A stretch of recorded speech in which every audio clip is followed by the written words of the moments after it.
Դատարանը մեկ ամսով երկարաձգել է Արագածոտնի թեմի առաջնորդ Տեր Մկրտիչ եպիսկոպոս Պրոշյանի կալանքը, դատախազը միջնորդել էր 3 ամսով երկարաձգել այն, պնդելով, թե վտանգ կա, որ ազատության մեջ գտնվելով Մկրտիչ եպիսկոպոսը կազդի վկաների վրա։ Դատարանը մեկ ամսով երկարաձգել է նաև Տեր Գարեգին Քահանա Արսենյանի տնային կալանքը, սակայն թույլատրել է մասնակցել պատարակներին բացառելով շփումն այլ անձանց հետ։ Ըստ մեղադրանքի Արագածոտնի թեմի առաջնորդը հոգևորականներին հարկադրել է մասնակցել Նիկոլ Փաշինյանի դեմ հավաքներին, իսկ 2021-ի ընտրություններին հրահանգել չքվեարկել Փաշինյանի թիմի օգտին։ Տեր Գարեգին Քահանան մեղադրվում է Մկրտիչ եպիսկոպոսին հոժանդակելու մեջ։ Հայաստան-Թուրքիա սահմանային մարգարե անցակետը տեխնիկապես հագեցած է եւ վերազինված բոլոր անհրաժեշտ սարքավորումներով ուղևորների եւ բեռների սպասարկման համար, վստահեցնում է Պետեկամուտների կոմիտեի փոխնախագահ Ռաֆայել Գևորգյանը։ ԱԱԾ սահմանապահ զորքերի սահմանային վերահսկողության ջոկատի պետ Ռոբերտ Ղարսոյանն էլ նշում է, որ անցակետում ներկայում իրականացվում է 24-ժամյա ծառայություն։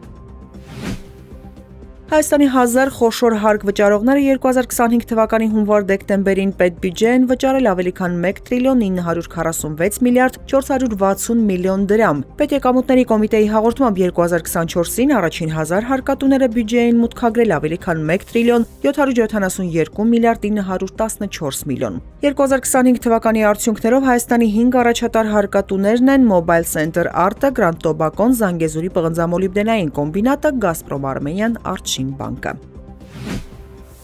Նիկոլ Փաշինյանը պաշտպանության նախարարություն է այցելել, քննարկվել է գերատեսչության 2025 թվականի գործունեության հաշվետվությունը։ Անդրադարձ է եղել նաև գերատեսչության առաջիկա ծրագրերին, առաջնահերթություններին ու զարգացման հիմնական ուղղություններին։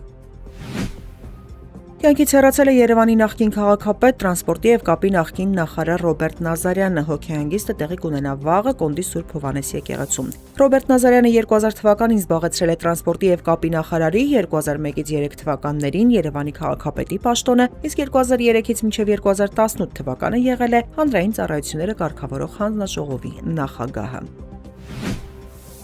Իրանի բանակի զինծառայողներն ուշադիր հետևում են Մերձավոր Արևելքում ԱՄՆ զինված ուժերի բոլոր տեղաշարժերին եւ ձեռնարկում են անհրաժեշտ միջոցներ երկրի պաշտպանունակության ամրապնդման համար, հայտարարել է Իսլամական Հանրապետության արտգործնախարարության խոսնակ Իսմայիլ Բաղային, մեկնաբանելով տարածաշրջան բազմաթիվ ամերիկյան նավեր ուղարկելու մասին Դոնալդ Թրամփի հայտարարությունը։ Բաղային հավելել է, դա չի ազդի Իրանի հաստատակամության եւ վճռականության վրա, պաշտպանելու իր ինքնիշխանությունը։ Եվրամիության երկրները վերջնական հաստատել են Դաշինքի կողմից մինչև 2027 թվականի ավարտը ռուսական գազի ներմուծումն արգելելու ծրագիրը, այն ուժի մեջ է մտել։ Եվրամիության նախարարները երկուշաբթի Բրյուսելում կայացած հանդիպման ժամանակ հաստատել են օրենքը, որին դեմ են քվեարկել Սլովակիան եւ Հունգարիան։ Բուդապեշտը հայտարարել է, որ կդիմի եվրոպական դատարան։ Եվրամիությունը կդադարեցնի ռուսական հեղուկ բնական գազի ներմուծումը մինչև 2026 թվականի վերջը, իսկ խողովակաշարային գազի ներմուծումը մինչև 2027-ի սեպտեմբերի 30-ը։ Ուկրաինայի պատերազմից առաջ Ռուսաստանը մատակարարում էր Եվրամիության գազի ավելի քան 40%-ը։ Կառույցի վերջին հասանելի տվյալների համաձայն այս մասնաբաժինը մինչև 2025 թվականը նվազել է մոտավորապես 13%-ի։